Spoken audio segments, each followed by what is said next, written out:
Fantastic. So look, colleagues, we'll make a start. We've got fabulous people from all around the world. So those of you that have no idea who this random person is looking at you, hi. My name is Tara Brabazon. I'm the Dean of Graduate Research at Flinders University, which is right at the base of Australia in Adelaide, South Australia. Oh, we've zoomed straight on Leon. Leon, I've got you in close up now. That's exciting, Leon. And so, colleagues, we're thrilled to see you. Good morning, good afternoon, good evening, good late, very, very night to many of you. It is wonderful to see you. I think we've got some very, very late at night crew from the United Kingdom that have joined us and people from all around the world. So I will commence with an acknowledgement of country, acknowledging the traditional owners of the lands on which we meet today, elders past and present, and any Indigenous colleagues with us today. And wow, we're going to have some fun, I hope. So colleagues, do please pop your video up. It is wonderful to see you all. Hello, Ellie. What a fantastic profile picture you have, Ellie. So team, please pop your video up so we can see each other. Several marriages will be formed through this process. I have no doubt about that at all. And if you're in a relatively quiet environment, please whack on your microphone as well. So we're going to be having a very interactive, relaxed vibe. Are we cool with that, colleagues? Do I get a yeah? Do I get a hell yeah? Do I get something? Hell yeah. Hell yeah. Oh, and Amanda, you are joining us from Peter Capaldi's TARDIS. Yep. I am so excited I could explode. And Thomas, you look amazing.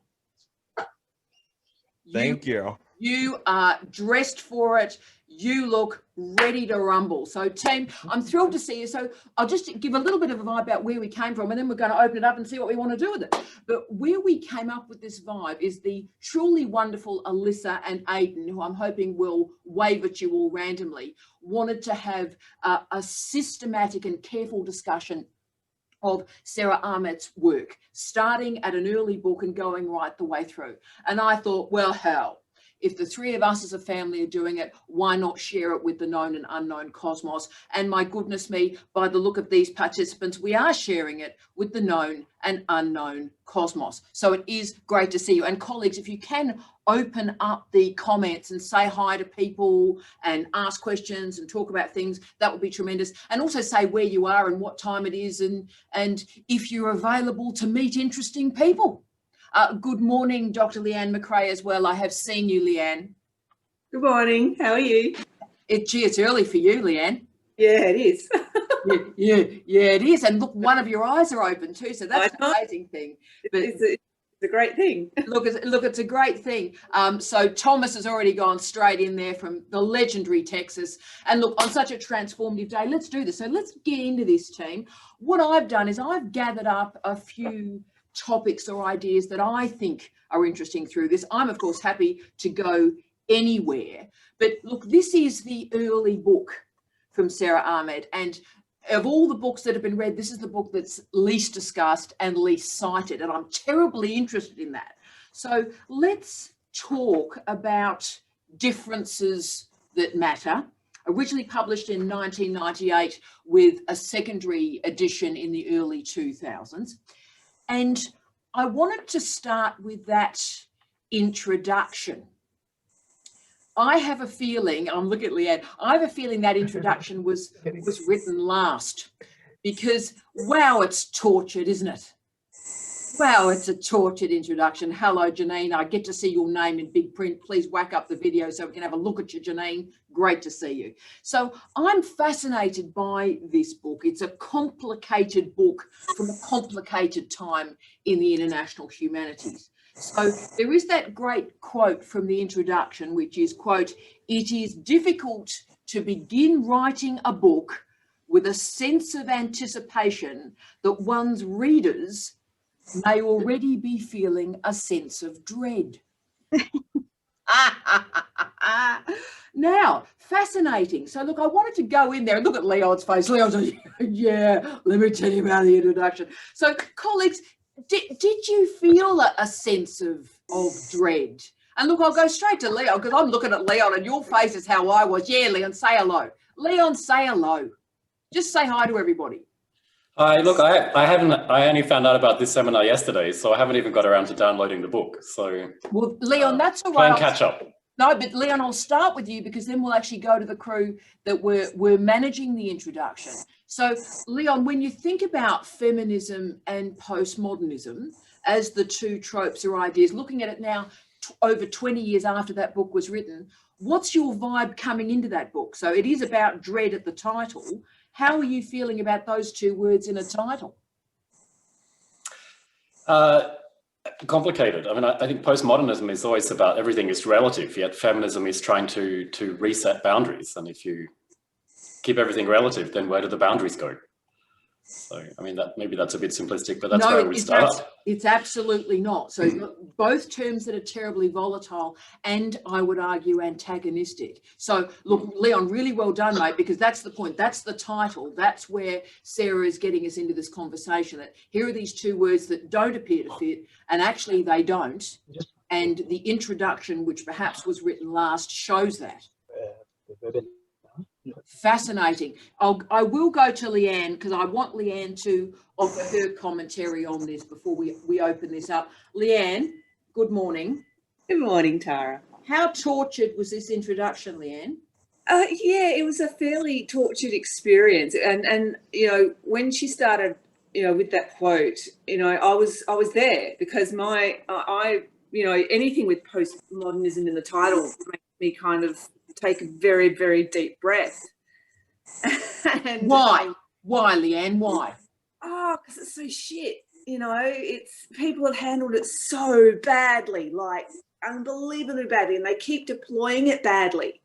And my issue is like now people are still doing shit things with postmodernity, and it just gets me really kind of anxious and a bit upset actually. Yeah. And I think, you know, I always go back to what, you know, conjuring the great man himself, you know, Steve called it the postmodern cyclone. Yeah. And, you know, I think that's such an apt description of that moment in time. And I think we lose track of it being a moment in time. And I think it's been allowed to bleed out.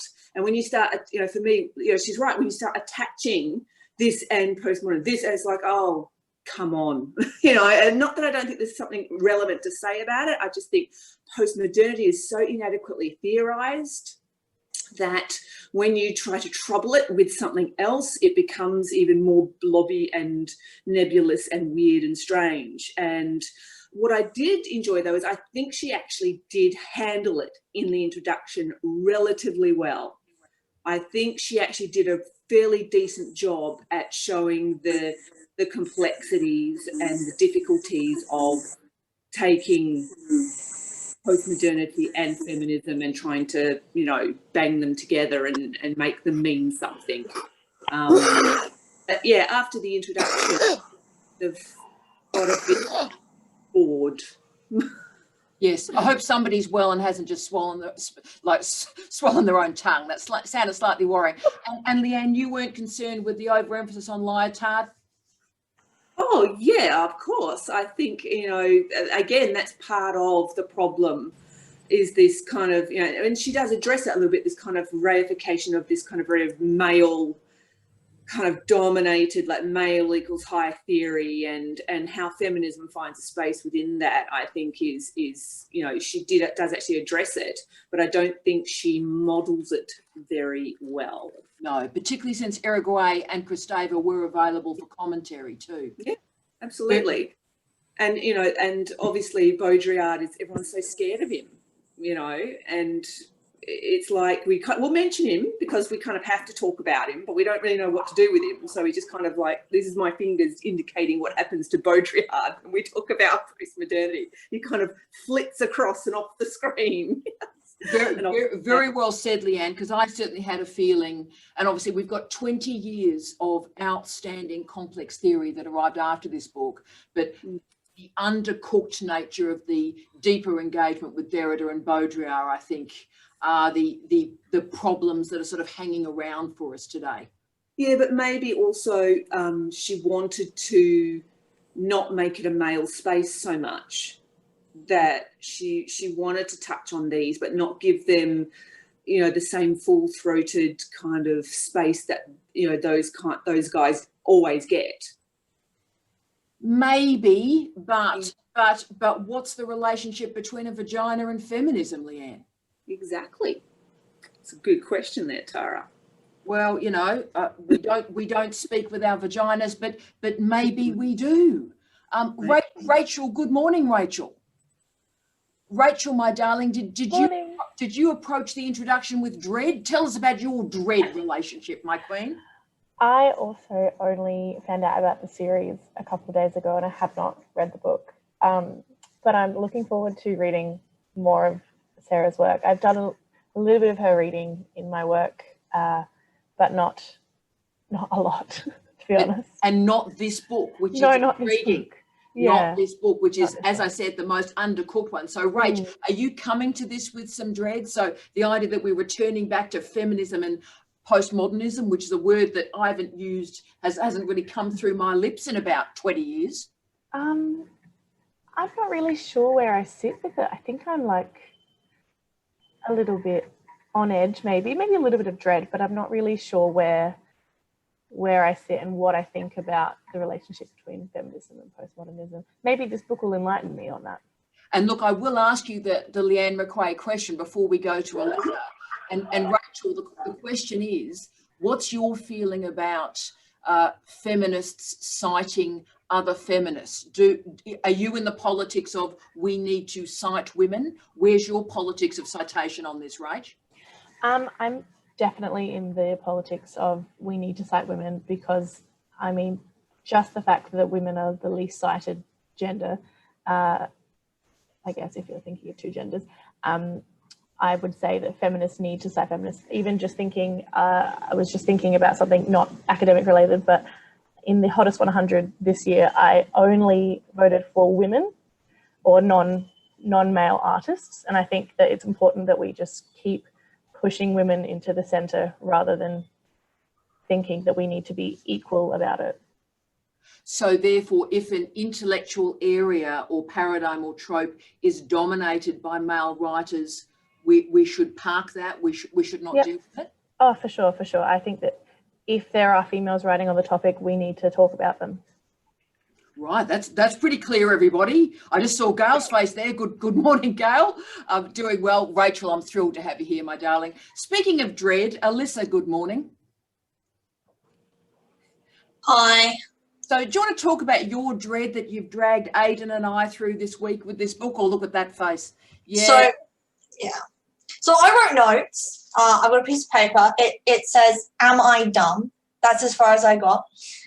Because for me, this was like reading French in that I recognize the letters, but that's about it. So I really struggled.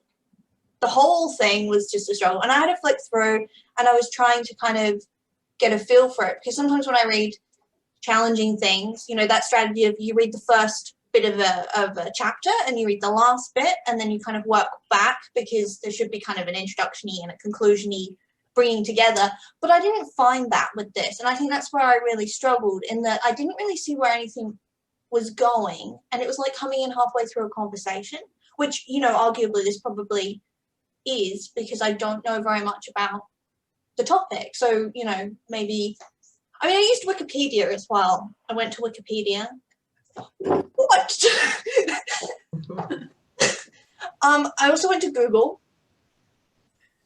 I looked at some comics. So look, we've got a wonderful group here. We've got 40 people here.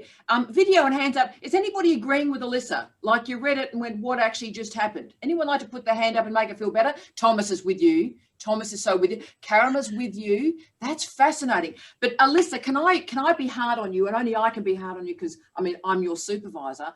And I'm looking at Gail. So Gail, you can rescue me from this. If we start to, like I start to metaphorically start punching her, Gail, please intervene as you always do. Alyssa, you did a degree in women's studies. You did a degree in women's studies. And we've got the title Differences That Matter. And you came in the middle of a conversation. Explain that to me, Alyssa. What's happening? What's going right or wrong? okay, so if I'm being honest, okay, so I did a master's of arts, women's studies, right? But a lot of it was on gender and development, because it niches into, like, there's the certificate and the diploma. I never know which way around they go.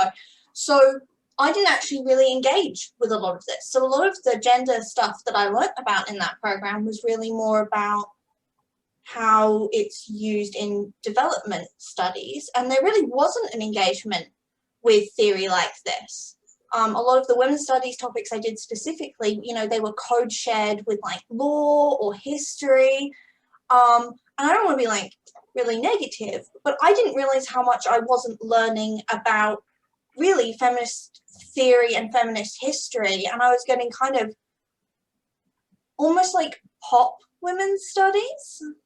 Like, and what's that when it's at home, Alyssa? I'm loving the head thing too, mate. What's that when that's I just feel like I got baby feminism, and that kind of feminism that is very pink, and I don't know, like Spice Girls feminism, and I liked the Spice Girls, like, so did I, but I didn't realize how much of the really gritty underpinning that I wasn't exposed to until I started reading stuff like this, and I realized that there's this whole backbone of understanding and theory that really wasn't touched on, and I didn't even realize existed until I started doing my PhD, which is probably shameful, but it is.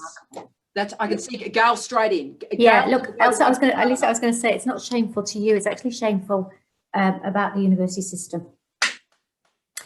I think it says a lot about the way that our programs have been manoeuvred and changed to be practically applicable the whole time. And look, of course, all our civic responsibility is about civic engagement and responsibility. And of course, we use our theory in applying it. But if we divorce our undergraduate, and even in your case, your postgraduate courses, from being embedded in theory, what we end up with is very, very plastic or undercooked kind of theoretical understanding, which means that we don't have that foundation to apply and to use and to engage in our civic responsibility. So I think it's not shameful for you. I think it says a lot about the university. It's indictment on us. And Gail, the other variable I'd say is I use the phrase disciplinary literacy a lot in my work, Gail, and in some ways we have not prepared the disciplinary literacy for our colleagues that are interested in women's studies, gender studies, trans studies. In other words, this is the foundational work. So for Sara Ahmed's research, or everyone, there are some easier books in the canon, but there's something quite wonderful about starting in many ways at the difficult beginning. And yet this is the book that people haven't read, Gail. Why is this the book people have undercited or not used, when in many ways you can see the tentacles of her career in this book, Gail? Because it's hard, because it requires a philosophical approach to research and to understanding. It's almost beyond theoretical, if you like. And I think that a lot of our undergraduate and even postgraduate students are not being prepared to have that really rigorous and philosophical kind of investigative approach to their study. Oh, Gail, so well said. I'm so glad you're here. You're an absolute legend. Gail, those of you that haven't read Gail's work, please read Gail's work. A remarkable scholar. It is a privilege to know you. You're amazing. Can I go straight to wonderful Karima in Toronto, who I am so excited to see face to face and properly. Now, you've been nodding and engaging with this conversation so far about the difficulty of this material. My love, would you like to speak to this? Sure. Well, I'm somewhat familiar with Ahmed, and I'm familiar with a lot of the people she talks about in her book, but I can't say I've read Deleuze firsthand, or some of the other philosophers, but I've read Elizabeth Gross and I've read Butler firsthand. Yes. And I had a funny memory on my Facebook pop up today that reminded me, on this day 12 years ago, I was reading about feminist methodology. So how cool is that? So, but I just wanted to say that I really struggled through the book still. Like, I found it very complex. I found it very, you know, a lot of the sign and signifier part and the, you know, discussing the universalism and the referential and trying to really understand the philosophy of body boundaries and sexual difference. I found it very complicated and complex. But for me, that was her point, was about the stability and the instability. So that's at the end of it. You know, those were kind of my main takeaways.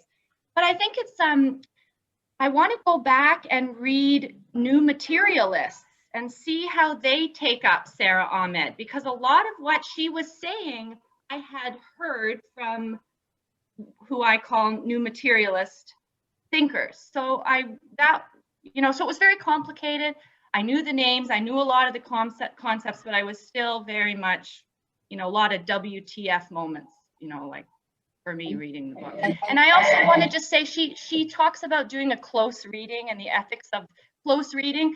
And I also just received the book over the weekend and just, you know, powered through it. So maybe with more attention to reading her complicatedness, I may have been able to decipher it better, but.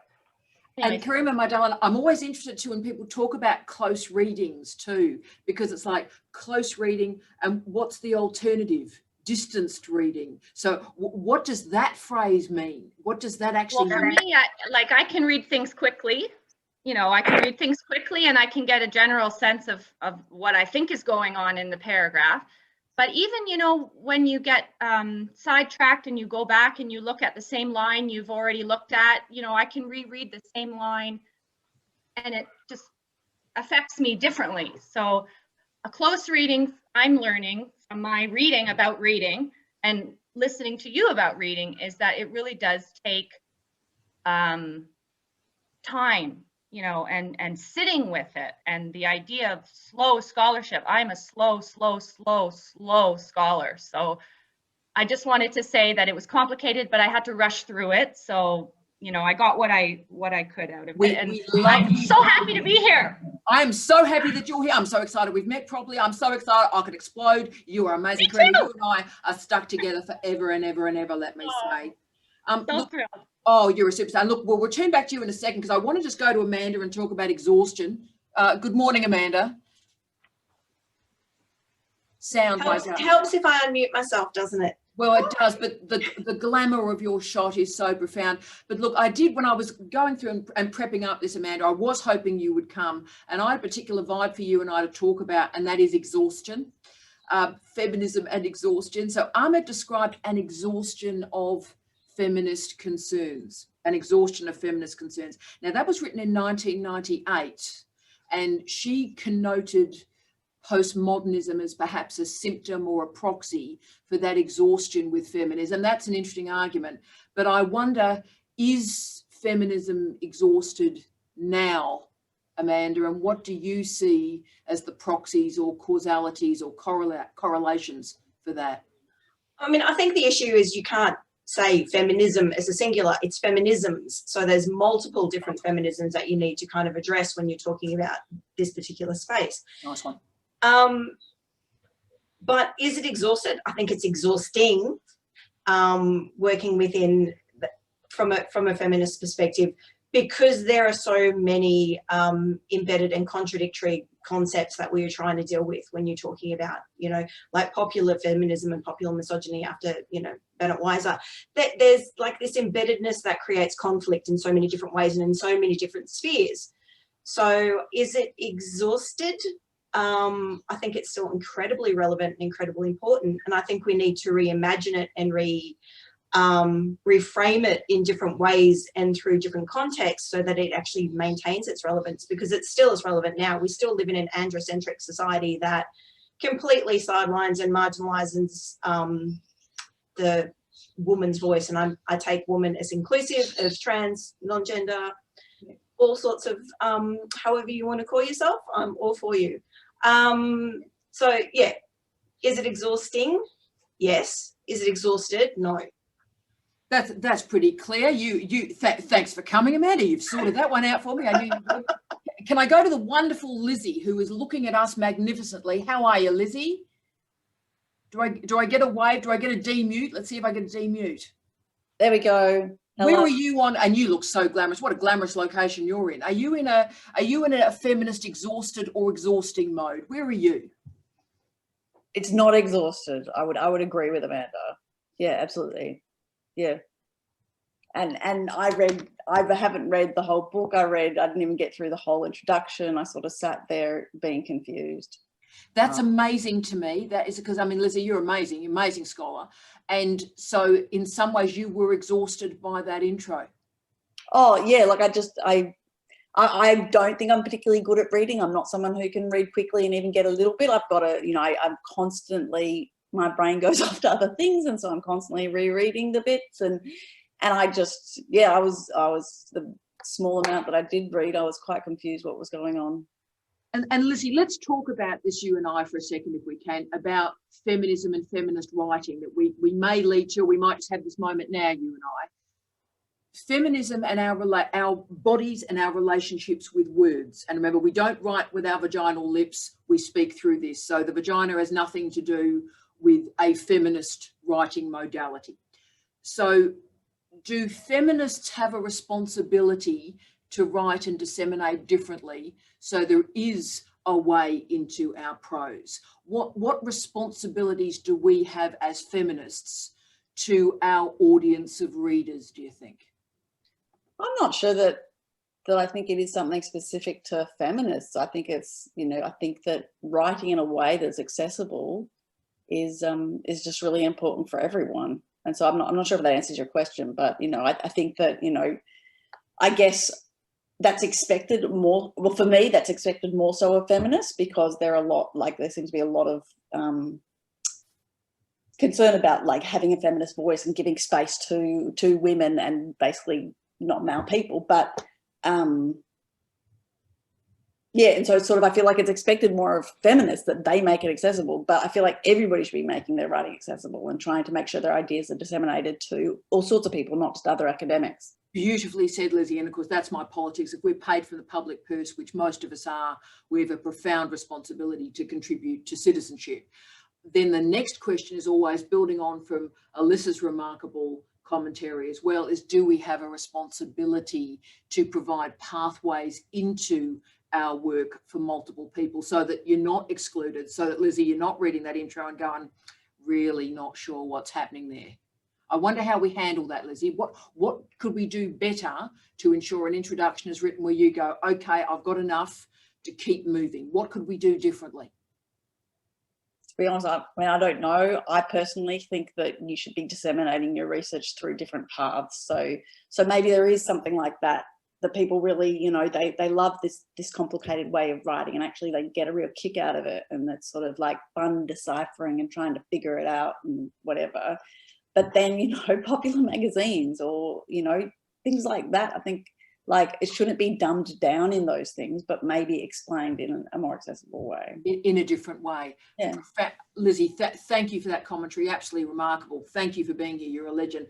Thomas, have you got a vibe on language and how we disseminate? Can you rescue us on this one? Yeah, so I think the first thing that I came to this with is that I'm not within kind of the liberal arts, feminist, women's studies perspective.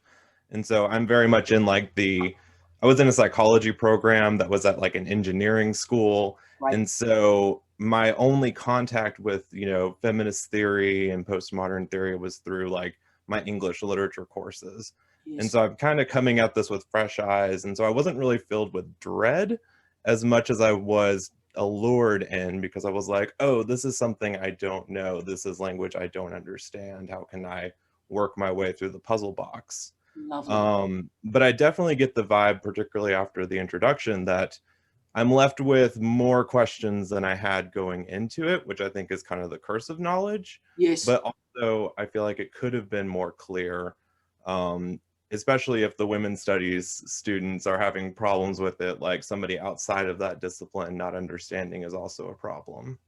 Oh, absolutely. So I think that's profound. And Thomas, I will just, again, this is going to be my next point anyway, and you've led into that brilliantly.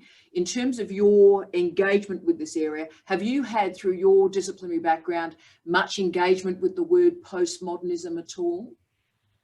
Only through the English courses. So I did my minor in English, and so we did the basic critical theory. I was introduced to Foucault, you know, run-of-the-mill stuff. But within psychology, it's just stats, stats, stats, stats, stats. How do you read the stats? And that's really all they instill in us. And everything else is kind of learned by proxy through advisory relationships. So you kind of take on the theory of your advisor through like symbiotics.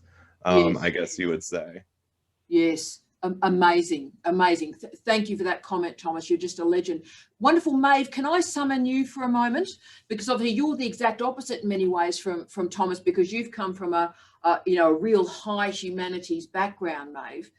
And I wonder how you engage with the word postmodernism. Ahmed described it as a reference point for the contemporary. I thought that was very unusual and very odd. Where are you on that, Maeve, about the postmodern or postmodernity and the contemporary?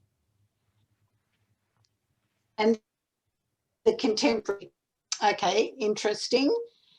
Postmodernism, I have with postmodernism, Maeve, if that's helpful. I had some, and what happened to me was I can relate to Elise what she said. I did a master's, and the master's was directed to writers. So the master's it had plenty of theory in it, but most of the people who were doing it wanted to be novelists, etc.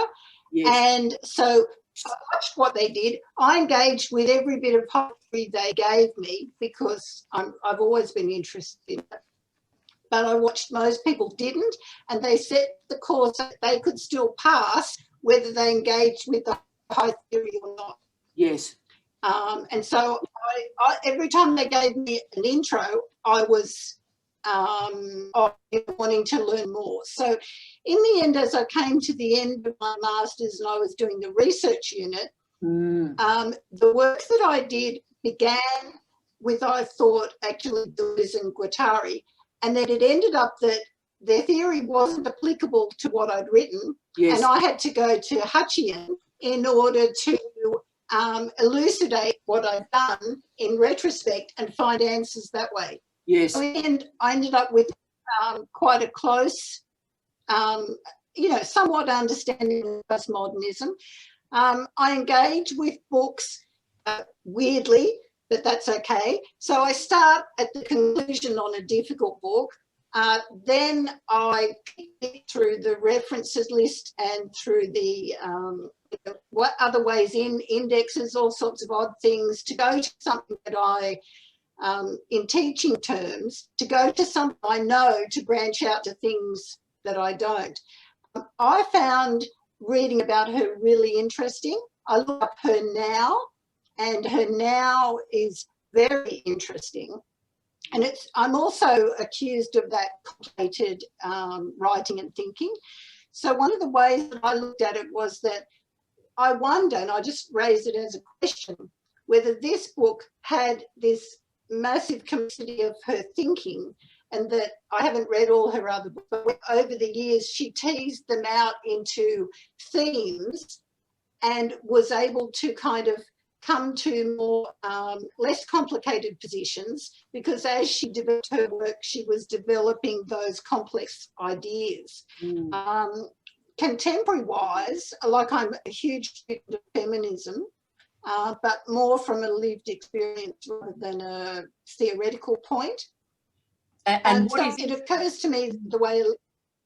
Yeah, I was just going to say, yes. Mate, what is interesting is that you're configuring a difference too, and I can see people nodding. I can see Leanne and our head just about exploded there, the notion of a feminist theory and a lived experience as being separate. Now, that is a very powerful statement you've just made there, and that suggests that feminist theorists have failed in a way that's beyond belief, Maeve. Yeah, well, I guess it also speaks a bit to my very practical orientation to the world. So I either live it and I do it, and it deeply relates to my 24/7 day-to-day life. And if it doesn't relate to my 24/7 day-to-day life, after a while I'll ditch it. And in a way, I think postmodernism has a lot to offer, but I also think I loved the bit. I think it was, you said it in the Goodreads comment, Tara, where, you know, don't get too attached to any one theory because 20 years later it may not look good at all. And to me, that's, I think, the nature of this book, that, you know, she's attached to things that 20 years later may not be important to her, but she's getting out her complexity of ideas. Yeah, and can I say, Maeve, when I read this, I was beyond thrilled that my first book was on post-colonial thought. Can I say I was very, very grateful that that was the case. Leanne, before we go to feminism and inclusivity, I'm going to go straight for Aidan on politics with this. But Leanne, can I just ask a really basic question? And this is the bit where all the commentary about meta-narratives is so interesting. And, you know, probably this book could have actually existed in 2 sentences, couldn't it, Leanne? It's like postmodernism critiqued meta-narratives. Feminism requires meta-narratives. Thanks, off we go to the bar. Is that a fair enough argument, Leanne? Yes. I mean, yeah, look, I mean, you know, there was, to me, there's this kind of real kind of anxiety, you know, maybe that's what she's talking about in terms of dread, this idea of post-modernity being quite, I guess, new and eruptive, and feminism actually having been around for a while. Yeah. And that kind of tension of having to navigate this new eruptive thing through a lens that is trying to have an outcome, trying to have an impact. And I think also this kind of taps into Alyssa's story, this idea of, you know, feminism tying itself up in knots a little bit, and feminism having to be nice in a way. And this is how it kind of filters into our, you know, our academic curriculum. It kind of has to be palatable, you know, feminism, otherwise you've got half a class going, you know, why are we studying this feminist nonsense, you know, this real kind of resistance to it. Yeah. So that's kind of what I feel, particularly in her introduction, is this tension, or her own dread, I get, you know, between how, you know, this is a thing, this postmodern thing that has become the groovy thing, the theory thing, and how do we thread feminism into and through that, and how do we make that and work? Yeah, and because only you and I can imagine what this would feel like. So you've written a book in 1998 on postmodernism, when most of the people that had been thinking about postmodernism stopped doing that writing in 1992. Yeah. So what do you do with that? It's interesting, isn't it? Yeah, and I think it's also testament to how postmodernity has lingered in this kind of really zombified manner. Well, and now been colonised by the alt-right, of course. So it's now gone the full nightmare, full 9 yards, and now the alt-right is the most common use of it. Yeah, precisely because this work wasn't done, I think. Precisely because there was no space for this kind of thing. Wow, very, very impressive. Very impressive, Leanne. So that's a great point. I've expressed my concern and you and Gail have responded back to that. That's brilliant. Could I go to the wonderful Rebecca, who's on the call? Hello, Rebecca. Demute yourself, Queen of the Universe. You've dressed for it. You're on, darling.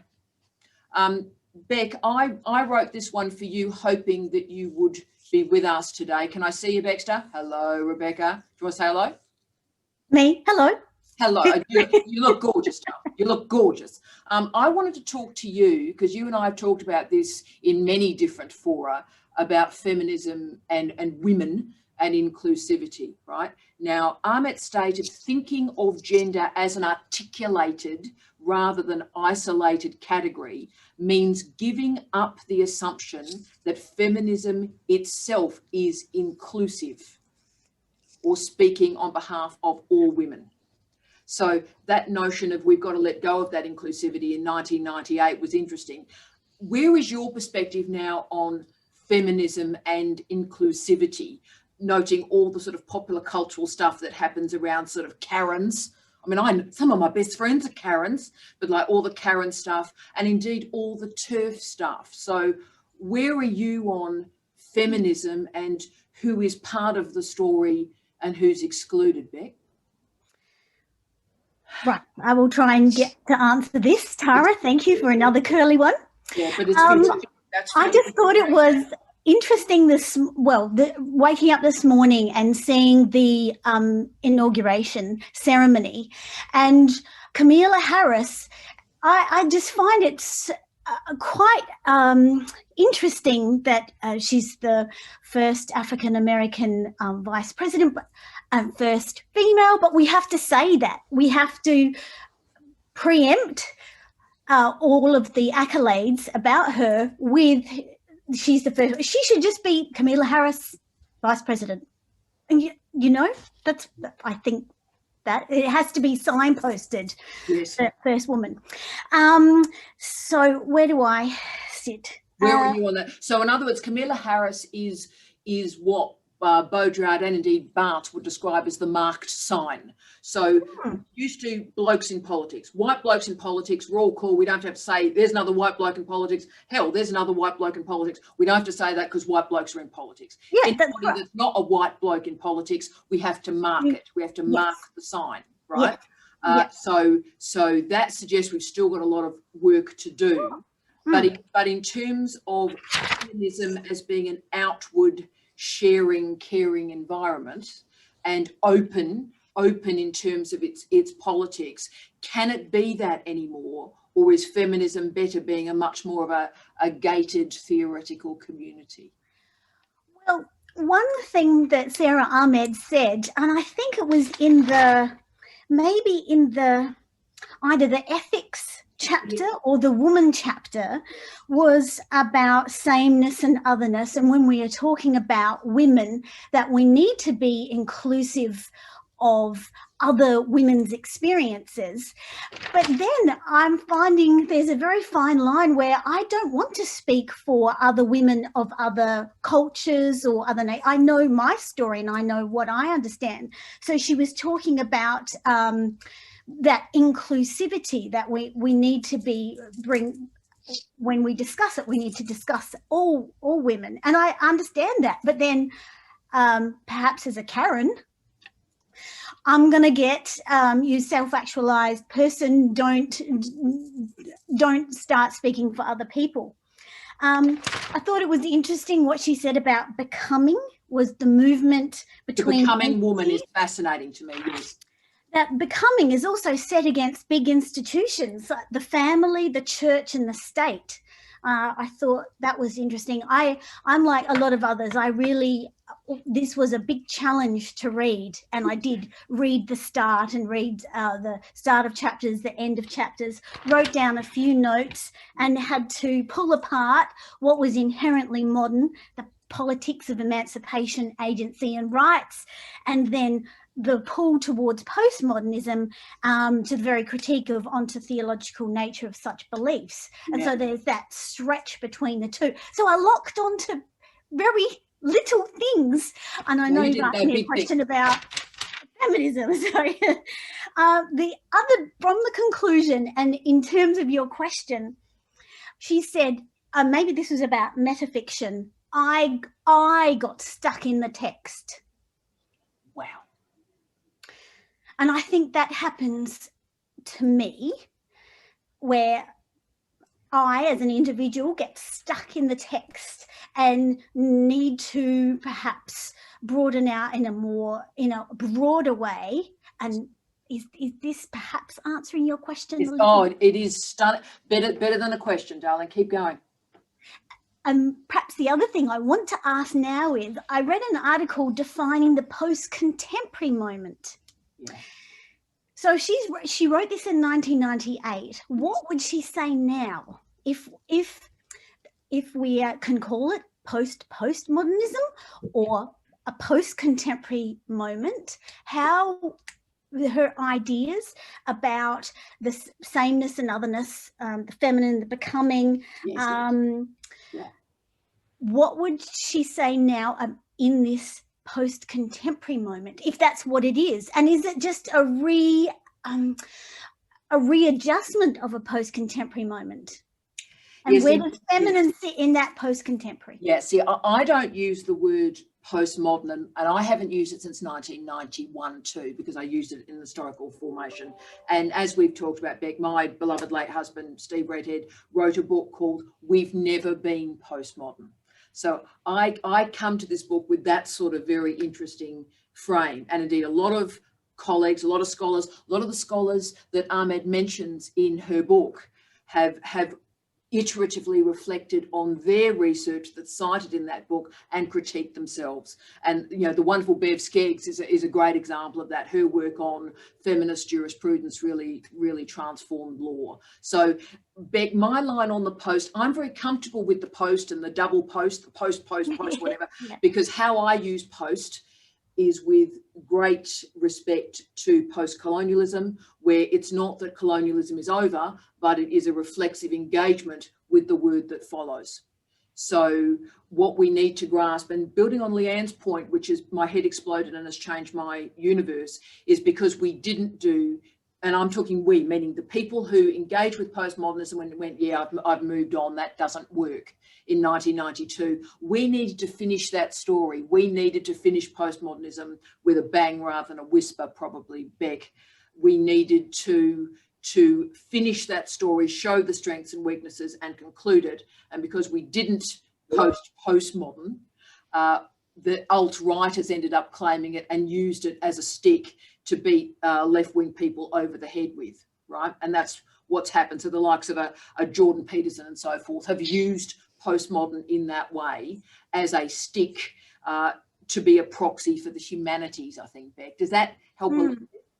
And a couple of comments I've got here is, if postmodernism is energized by what it is in combat with, then if we take the feminist in a post-contemporary moment, is that in combat with anything? Can it after postmodernism? See, my critique depends, because of course, from my argument, there is no postmodernism. So what Deleuze did, what Deleuze and Guattari did, what the Dags did is different from what Saussure did, is different from what Derrida did, and certainly different from Baudrillard. And of course, Virilio's out in the car park having a bit of time in claustrophobia, so no one's engaging with Virilio at all. So it's the people that are not in this book that is very interesting, because if you actually start to deal with the outlier people that were part of the postmodern church, or indeed outside of it, then probably the whole argument crumbles a bit. And I think it's interesting. I loved her article on happy objects and affect and emotion. And so it's sort of like a big circle where you come to this text. There's not so much happy affect. There is it's complex. So not so much happy affect. Oh, and look, affective state. Beck, that is why we started here. We could have started with one of the we're going to go to happiness, of course, it's a tremendous book. We can start with her work on emotion, all of that, fantastic, very easy reading. But the story in many ways starts here, which is intriguing. And Aidan, can I go to you, mate? Because I want to make sure we had our politics conversation. So Aidan is doing a lot of work on left-wing politics in his thesis. So Aidan, hi, brother. Hello. Mate, bodies and writing and politics. Do you write with your body, Aidan? Hands, maybe. But I mean, there's that whole thing about, you know, the embodied, you know, it came from Saussure, although Saussure wasn't engaged with, neither was Clement in that really engaged way. But, you know, how did you engage with authorship, writing, bodies and politics, Aidan? Yeah, I think it's interesting, because I think lots of what I was thinking about this has been already very well covered in the conversation. And I think, sorry, just to sort of derail just for a second, I think that on that comment from Rebecca, that's really interesting to me, because a lot of what I've read, and I mostly sociology, I did do some women's studies topics in my undergrad, but again, I think same kind of thing as Alyssa, you know, it's very sort of superficial, you know, here's the landscape. But that energized by combat thing is something that I really found almost by accident in starting to read, I guess, sort of quasi-philosophical works in sociology. And this book, the thing that really struck me straight away I did chapter 2 and then a little bit of 3 and then went back to the intro because I heard Tara kind of tip me off to the intro being a bit scary.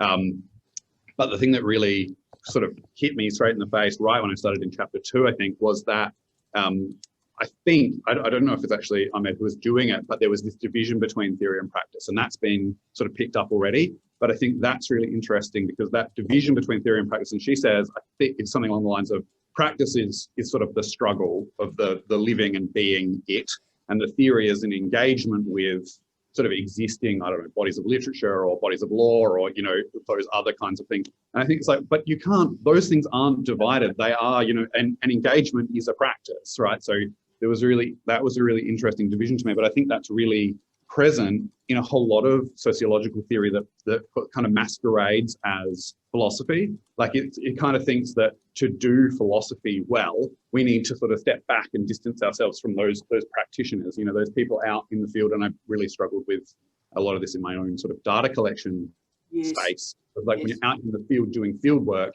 you're not living the theory that you're sort of, I don't know, that you're using, right? So when you're out there taking notes or doing interviews and doing that kind of thing, that's suddenly not part of the theory. Like you've got those, you know, when you think about the sort of your standard, you know, theoretical framework that you have in, you know, like sort of 6-step thesis, you kind of got that, you know, epistemology, ontology, methodology, methods, and then all those things are actually kind of separate. They've got to line up, but they're all kind of separate. And I thought that was really interesting because it's like saying that none of that other stuff really matters because what you're doing on the ground, the data you're collecting, what it means, that's what's important. And I think that to divide that from, you know, theory and practice, to divide that's crazy, and it really sort of threw me and confused me. So, and Aidan, you are a legend. I'm going to go straight to Amanda on this too. So that, and I wasn't going to raise it unless somebody else did, but yes, the theory practice divide in this was stunningly odd. And for those of us that have come through different media studies and cultural studies journeys, the idea that that's theory and that's practice is profoundly odd. And of course, Aidan, it's also empiricist and positivist too, because it's suggesting that the data speaks without a lens. Mm. As Donna Haraway calls it, the God trick. The God trick, which of course physicists love the God trick. Mm. And that's why empiricism and positivism is so dangerous, Amanda. Because it's the notion, I've done the data collection, you know, I've got my hands dirty, our business is concluded. I mean, what's your vibe on that, Amanda? Well, all knowledge is situated. It can't not be situated because you are looking at it from a particular lens. I mean, when you're talking about the political, it is inscribed on our bodies. I mean, we are political bodies. I mean, our situatedness in society means we cannot disassociate ourselves from theory and practice. We do both inevitably. Very, very powerfully said. Colleagues, I'm going to move us to our last hurrah if I can. And I just want to thank you all. This has been such a powerful morning. This was always going to be the weird one because it was the weirdest book. So that's why I'm thrilled where we've been. But I'm looking at, who did I see? Wonderful Kristen's in. Hello, Kristen. Darling, one, are you well? Hello, Tara. I'm very well. How are you? Your hair. See, I was aiming for your hair and failed. Good morning, Kristen. Darling one, I was hoping you would be on the call because I know your supervisor particularly loves this scholar. So I'm thrilled to see you, and my respects to your supervisor. But I just wanted to return to the title, if I can here, my love, and talk about differences that matter. And, you know, where we are reaching the end of that book, I think it was page 191, she asks, which differences matter?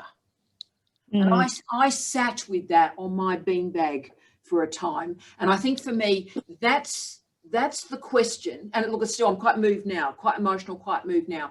That's the question that transcends this book and this time, the late 90s, which was a complicated, difficult time, and still lives and breathes in 2021. So for you, superstar that you are, what differences matter to you? Well, what a question, Tara, and thanks for organising, fascinating workshops. I guess I've been reading a lot about ontoepistemologies following Gadamer and Heidegger. So thinking about, the background to the background to the background that sets the scene for what we do and for what differences matter. And when we get caught up in particular spheres of social and cultural life, how those differences get used for division or for, as Gail pointed out, for applause. And I guess I actually wanted to ask a question of you, and I also, in terms of the discussion about the introduction being terrifying, I found that really interesting because it was a refreshing read to me, actually, after reading the other books I have been. But in terms of postmodernism and feminism, I want to ask about you, Tara, your thoughts on the different ontologies that are tangled up with that. And I agree with, we're always viewing something from a situated lens. And the idea with hermeneutics is that we have to really embody and inhabit and exaggerate those prejudices so that we understand them and use that as an axis for then evaluating knowledge, whatever that is. Yeah. And then I've also been influenced a little bit by the work of Bev Skeggs in talking about the logic of capital and thinking about myself as a capitalist being. Is that my ontology? I think it might be. Yeah. And how does that, anyway, so ontology. So Bev is a remarkable woman that I've had the pleasure to only meet once, but one of the truly great scholars of class in the world, created feminist jurisprudence as far as I'm concerned. Look, I'll be honest with you, Kristen, if I'm doing the argument about feminism and postmodernism, a word that makes me feel almost physically sick in my mouth when I say it, I'm now at that point, right? The bit of postmodernism that I am comfortable to use in a feminist paradigm is from Baudrillard. So it is the floating signifier. So the bit of postmodernism of that time, as Leanna said, as a situated paradigm that works, is a floating signifier. And what that means, colleagues, signifiers are, of course, forms. Signifieds are content. So form and content, like two different bits of the same bit of paper, come together, form and content. So what Baudrillard argued is that forms, like images or songs or sounds or advertisements or memes, signifiers unhook from their context, like a ship's anchor. Unhook, and then that signifier or form floats and temporarily hooks into a context and gets a bit of meaning and then unhooks and keeps moving. So that means, for example, a, inverted commas, woman's body, that body has this particular meaning system, unhooks, floats and continues. And for me, that is the interesting bit. That's the only bit of Baudrillian postmodernism that I think is useful for feminism, that a woman's body has nothing to do at all with genitalia. None of us as inverted commas women have any idea what being a woman is. I've got no idea. I've got no clue because the signifier of woman is simply that. It's just a form and it hooks into temporary contexts where we maybe have some sense about what a woman is. And then it unhooks and I've got no clue. So look, when I'm shopping in Kmart, I have a pretty good idea about what being a woman is. And then I'll leave Kmart, Kristen, and I lose it again. I lose it. And then I dance to Rhythm is a Dancer by Snap. And I go, Rhythm is a Dancer. I got it. I understand what being a woman is. And then I lose it again, right? And that's the bit of the story that I think is meaningful, that we have these transitory moments of consciousness and then we float away. Kristen, does that help? Yeah, I guess in terms of being at Kmart, you're suggesting that the structure that we find ourselves inhabiting sets the platform for who we are, or at least who we should be. It provides a transitory content and then we float on.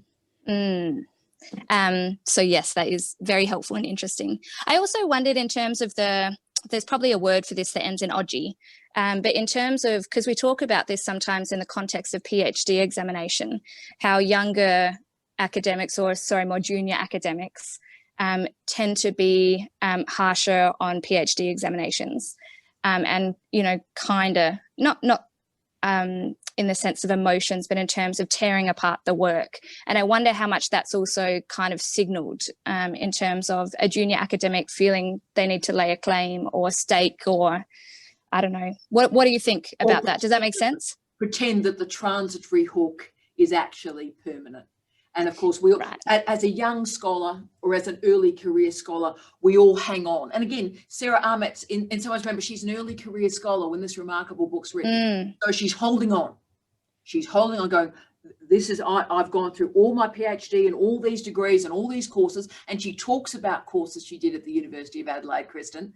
Her first experience of postmodernism, I think, was at the University of Adelaide in 1989. So she took everything that she thought about and she knew, and she put it into this book. And you could see it, and you could see that she was hanging on. She really had a good go, and you can see there are moments of stunning brilliance there, and also areas where you go. So the screen chapter, we just go, good go. But that's the nature of these early books and the early career, that you hang on perhaps too tightly. And maybe, Kristen, what you learn, and Gail, I'll finish off with you if we can, my darling one, but what we learn as our career goes on probably is to not hold on so tightly. So writing is a privilege. Occupying this transitory space, whatever the female space is for this particular transitory period, is a privilege. And the capacity to write to somebody is also a privilege, and you're not maybe holding on as tightly. Gail, have you got a vibe on this? Obviously, you're a much younger woman than me, but just finishing off. I think I'm older than you, Tara. Just finishing off, more junior. Women and writing and sort of hanging on too tight. Yeah, I think it's part of, I think it's part of the responsibilization of all of us, that we've been led to believe that we all have to be completely responsible for ourselves and our careers. And we're in a very precarious work environment, most of us in academia. So there's this notion and this fear that, and compulsion to prove ourselves. So part of that responsibilization, I think, is the performativity of the academic. And I think that breeds almost this sense of self-promotion. And so the critique is often not a critique of the other, it's a promotion of oneself. It's, look what I know, look what else I can do with this work. And I think it's dangerous, I think it's divisive, but I think we need to acknowledge it. Beautifully said. And of course, for the feminism that many of us came to this story for and about, Gail, it was about sharing, it was about a hand up, it was about a community, not of theory and practice, but a community of politics that made change, not in society or in university life, but made changes everywhere. That's what we wanted to do. And maybe we failed, but maybe we've succeeded. But colleagues, what I'd say is we've done the first hard book. Thank you to everybody. It's like the difficult first album, Leanne. We've done the difficult first album, and we'll be moving to the much more pleasant and politically open next book. So look, stay tuned. I've loved having this time with all of you. You are just remarkable humans. We've got some of the brightest people on planet Earth. And look, let's just stay tuned to see how Alyssa manages book 2. I think this is becoming like a soap opera every week, colleagues. It's like, so Alyssa, how can we look at your notes this week and see how it's gone this week? Colleagues, thank you for your time. Have a lovely day, night, sleep for our colleagues in the middle of Europe. Thank you for your energy. Peace out. Thank you, Tara. Thank you for your time. See you next week. Bye. Yeah.